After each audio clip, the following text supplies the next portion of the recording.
With the recent passing of Mick Ralphs of Mott the Hoople and Bad Company, it's come to my attention in realizing this might be the most important thing I tell you on this channel. For you young guys out there, it doesn't matter how flashy you play. It doesn't matter how many notes you can cram into a space.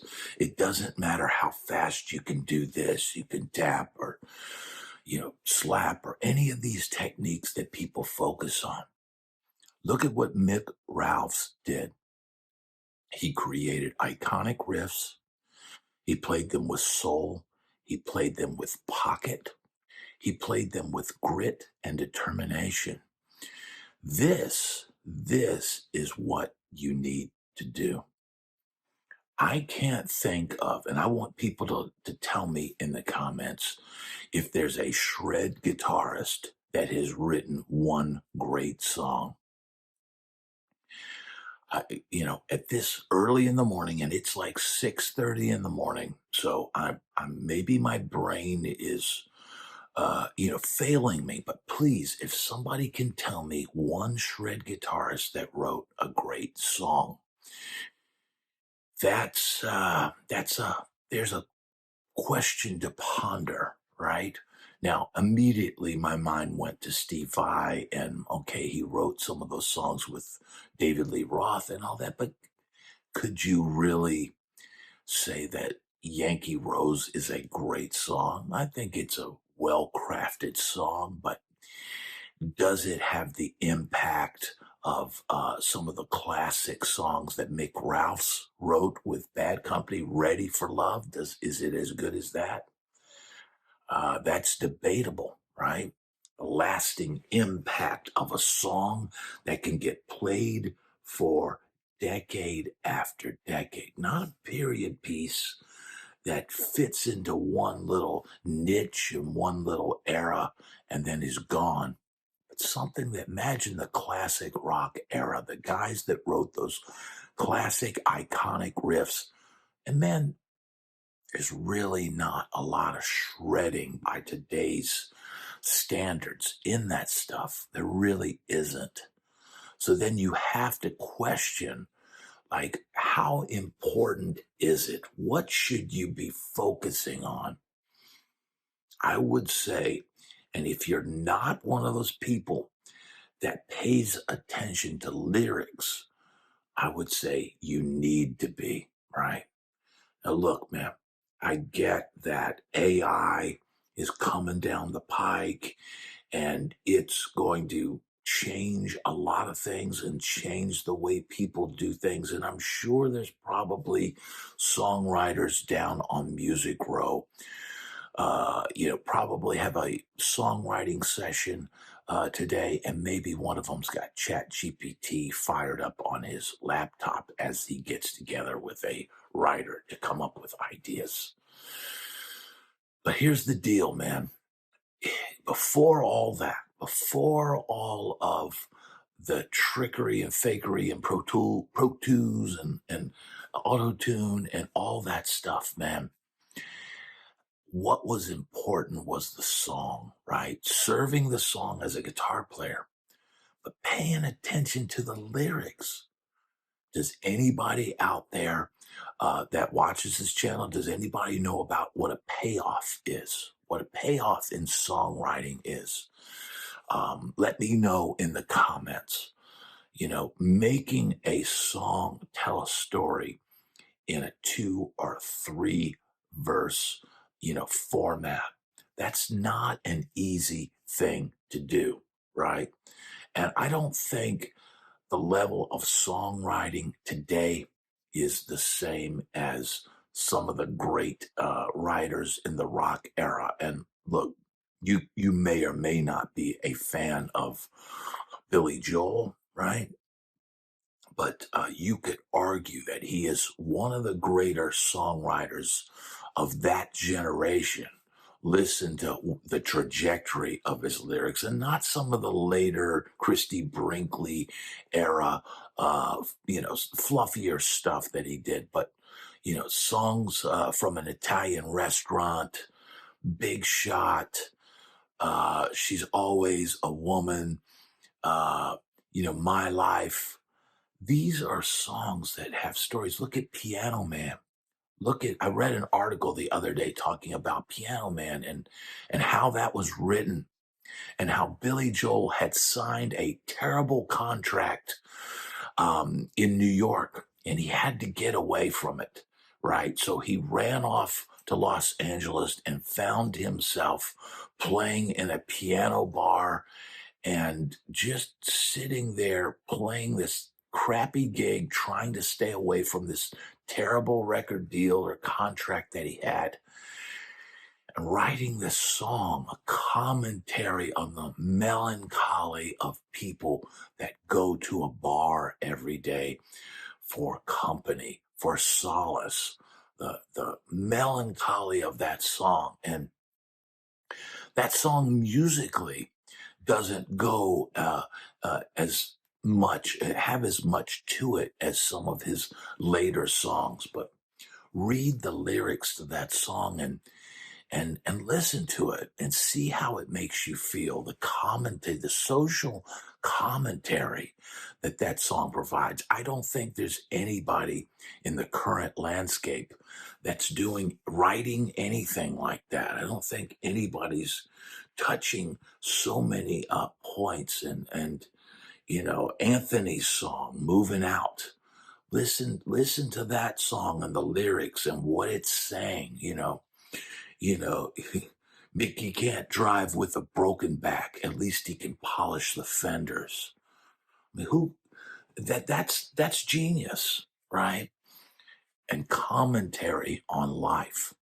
I think if you're a guitar player and you're in your room and you're focusing on doing this, and it's gonna take you somewhere, right? There's guys out there that are taking the shred game, but I think you would know early on if you're one of those special players. I think you would know if you picked up the instrument at a young age by 12 or 13 that, hey, I'm one of those special guys with incredible chops, and maybe that could be the focus of your career, right? But for the rest of us, man, it relied on writing a song, writing a good song, coming up with a concept for a project. That's another thing. Putting together a project, putting together 10 songs that fit under a sonic umbrella. Think about that. 10 songs that fit under a sonic umbrella. That's something that I've been able to do quite a few times. And, if somebody came to me today and said, hey, I've got a project, I want to hire you to write a project, and it needs to be this style of music, and it needs to be this, I'm very easily, if somebody gives me the impetus to do something like that, I'm able to stylistically take my brain and do that. And I've done that several times. The Eric Blues Midnight Glow album, that's a foray into yacht rock, right? If you listen to Suitcase Pimps, Love is Grand, that's 90s rock. It's all fits under that umbrella of that thing, and all the different projects that I've done. And so the songwriting and the songs and everything is what you should be focusing on. The guitar solos were something that we thought about afterwards, right? So if you're writing a song to play a solo, if you're writing a solo and then try to build a song around it, maybe that's the wrong approach. Maybe what you should be focusing on is having a story in your song that has a arc. And look, man, staying away from cliches. It becomes even harder as time goes on to not write something that has been written before, to not say something that has been written before. And I'm sure that even with AI and all the tomfoolery and trickery that's out there. They're going to be people who are great writers and write great songs. I'm just waiting for them to show up. Is there someone in the modern songwriting, field or a genre that I don't know of that's a great writer? Let me know. Let me know because I would love to check it out. I love great songwriting. Take some time if you're a shredder. Take some time to learn about the craft of writing songs. There was a book that I read as a kid, and it talked about all of those things. Title. Here's the deal.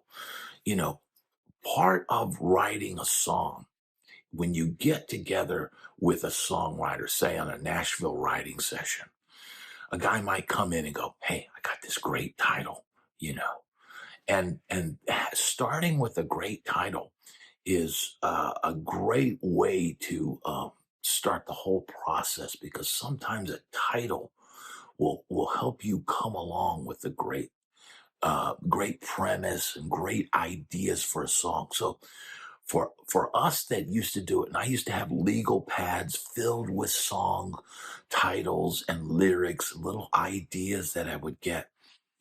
Being on the Sunset Strip, I pretty soon realized, man, I'm not trying to be the next Edward Van Halen. What I need to do is come up with my own style, my own songs, my own ideas, and come up with something new, right?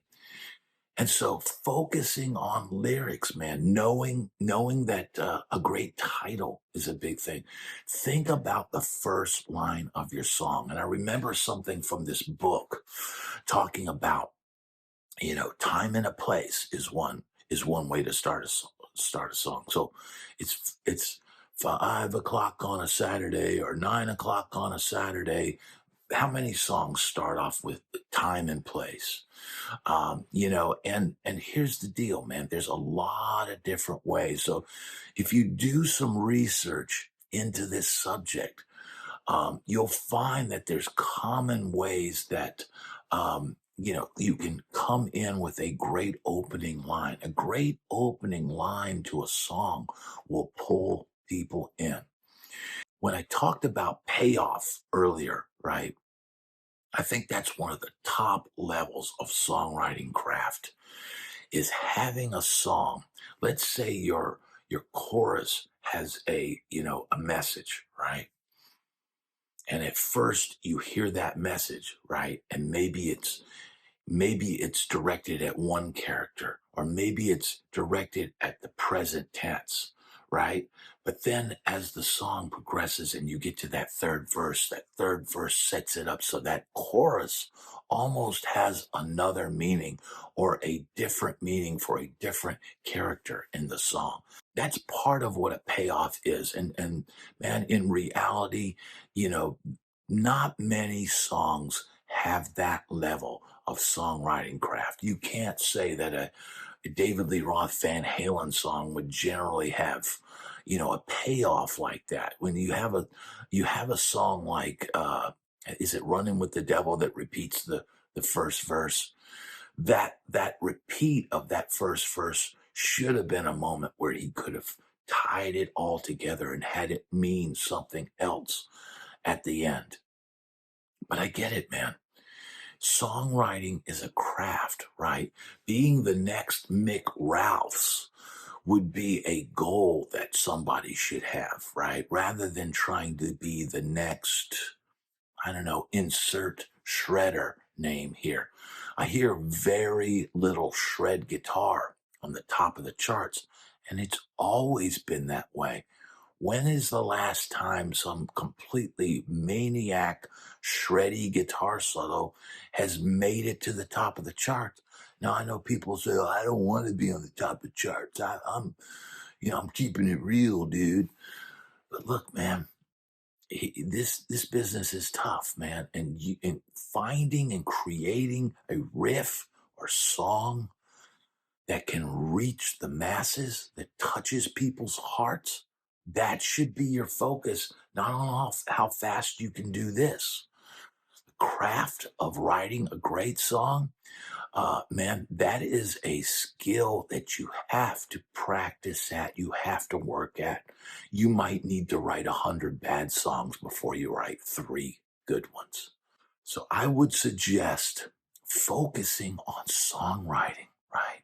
Be the next Mick Ralphs rather than trying to be the next whatever shredder. Look, I can't even, it's like this morning, I can't even think of any of them because, I can think of Mick Ralphs. I can think of Keith Richards. I can think of John Lennon. I can think of all these guys that wrote great songs. Bob Dylan. I can remember his name more than I can random shredder dude who played a totally bitchin' solo. Maybe that's the reality of making it in music.